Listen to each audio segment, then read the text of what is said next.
ತಾಲೂಕಿನ ಕೋಣೆಮಾದನಹಳ್ಳಿ ಗ್ರಾಮದಲ್ಲಿ ರೈತ ಸಂಘದ ಗ್ರಾಮ ಘಟಕವನ್ನ ಜಿಲ್ಲಾ ರೈತ ಸಂಘದ ಅಧ್ಯಕ್ಷ ಗೋವಿಂದರಾಜು ಉದ್ಘಾಟನೆ ಮಾಡಿ ಮಾತನಾಡಿದರು.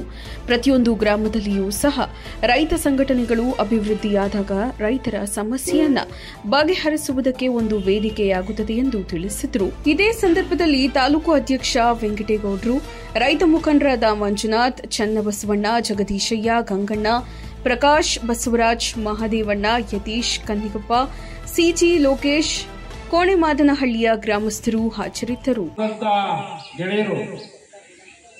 ನಾವೆಲ್ಲ ರೈತರು ಯಾಕೆ ಒಂದಾಗಬೇಕು, ನಾವು ಯಾಕೆ ಕಾರಣಕ್ಕೋಸ್ಕರವಾಗಿ ರೈತ ಸಂಘವನ್ನು ಮಾಡ್ಕೊಳ್ಬೇಕು ಅಂತ ಹೇಳಿ ಪ್ರಸ್ತಾಪ ಮಾಡಿದ್ದಾರೆ. ಕರ್ನಾಟಕದಲ್ಲಿ ಕರ್ನಾಟಕ ರಾಜ್ಯ ರೈತ ಸಂಘ ಪ್ರಾರಂಭವಾಗಿ ಸುಮಾರು 43 ವರ್ಷ ಆಯಿತು. 1982ರ ಕಾಲಘಟ್ಟದಲ್ಲಿ ಕರ್ನಾಟಕದಲ್ಲಿ ಕರ್ನಾಟಕ ರಾಜ್ಯ ರೈತ ಸಂಘ ಪ್ರಾರಂಭ ಆಯಿತು. ನಾವೆಲ್ಲ ಕರ್ನಾಟಕ ರಾಜ್ಯ ರೈತ ಸಂಘ ಸೇರಿ 43 ವರ್ಷ ಆಯಿತು. ನಾವು ಹೆಗಲ ಮೇಲೆ ಶಾಲ ಹಾಕಿ 43 ವರ್ಷ ಆಯಿತು.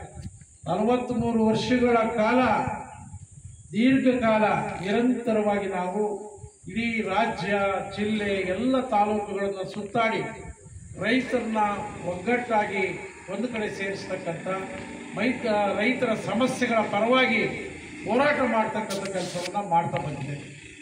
ಇವತ್ತು ಕೋಣೆಮಾದನಹಳ್ಳಿ ಗ್ರಾಮದಲ್ಲಿ ರೈತ ಸಂಘವನ್ನು ಪ್ರಾರಂಭ ಮಾಡಿದ್ದೀವಿ. ಹಸಿರು ಶಾಲನ್ನು ಹೆಗಲ ಮೇಲೆ ಹಾಕಿದ್ದೀವಿ. ಇವತ್ತು ತಾವೆಲ್ಲ ಒಂದಾಗಬೇಕು ಅಂತಕ್ಕಂಥ ಒಂದು ಮನದಾಸೆಯನ್ನು ಇಟ್ಕೊಂಡು ತಾವೆಲ್ಲ ಸುಮಾರು ಗ್ರಾಮದ 50 ಜನ ಒಂದು ಒಳ್ಳೆಯ ಸದುದ್ದೇಶದಿಂದ ರೈತ ಸಂಘಟನೆಯನ್ನು ಸೇರಿದೆ. ಇವತ್ತು ರೈತರು ಒಂದಾಗಲೇಬೇಕಾದಂಥ ಅನಿವಾರ್ಯತೆ ನಮ್ಮ ಮುಂದಿದೆ. ತಾವೆಲ್ಲ ಪ್ರತಿನಿತ್ಯ ನೋಡ್ತಾ ಇದ್ದೀವಿ ರೈತರ ಬದುಕು ಏನಾಗಿದೆ ಅಂತಕ್ಕಂಥದ್ದು. ದಿನದ 16 ಗಂಟೆಗಳ ಕಾಲ ನಿರಂತರವಾಗಿ ಹಗಲು ರಾತ್ರಿಯಂತೆ ದುಡಿದ್ರು ಇವತ್ತು ರೈತರು ನೆಮ್ಮದಿಯನ್ನ ಕಾಣಲಿಕ್ಕೆ ಸಾಧ್ಯ ಆಗಿಲ್ಲ. ತಾವು ಮಾಡಿದ ಸಾಲವನ್ನ ತೀರಿಸ್ಲಿಕ್ಕಾಗ್ತಾ ಇಲ್ಲ. ಎಷ್ಟೋ ಜನ ಸಾಲವನ್ನ ತೀರಿಸಲಾರದೆ ಸಾಲ ಕೊಟ್ಟವರಿಗೆ ಎದುರು ಇವತ್ತು ಆತ್ಮಹತ್ಯೆಗಳಾಗ್ತಾ ಇರ್ತಕ್ಕಂಥದ್ದು ನಾವೆಲ್ಲ ಪತ್ರಿಕೆಯಲ್ಲಿ ನೋಡಿದೆ. 609